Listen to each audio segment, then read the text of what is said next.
Ben voilà, on a fait ce jeu, donc on a appelé ça la roue de l'infortune, pour faire prendre conscience aux gens que ben voilà, on imagine que les réfugiés arrivent en masse dans nos pays et en réalité, eh bien, ce n'est qu'une infime proportion des gens qui sont réfugiés qui arrivent dans nos pays, moins de 5%.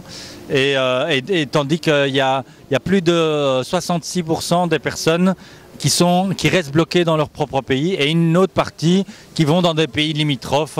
Donc par exemple pour les Syriens qui se retrouvent coincés en Turquie, au Liban. Et donc quand on dit dans nos pays qu'on porte toute la misère du monde, c'est pas vrai du tout. On n'assume pas toute cette réalité des réfugiés. Or il y a une convention qui existe internationale, la Convention des droits de l'homme, la Convention de Genève, qui dit que ben, effectivement, toute personne qui est persécutée pour ce qu'elle est, ou alors il y a aussi d'autres lois qui font qu'une personne qui est dans un pays dans lequel elle est en danger à cause de la guerre permanente, eh bien, elle peut demander d'être réfugiée dans un autre pays.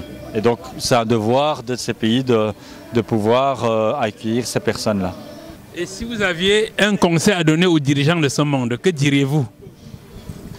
Je travaille pour le service public, donc le CPS, Centre public d'action sociale. Donc, ben, à ce titre-là, je peux difficilement m'engager politiquement là devant ce micro. Et donc, c'est en tant que citoyen que je pourrais réagir.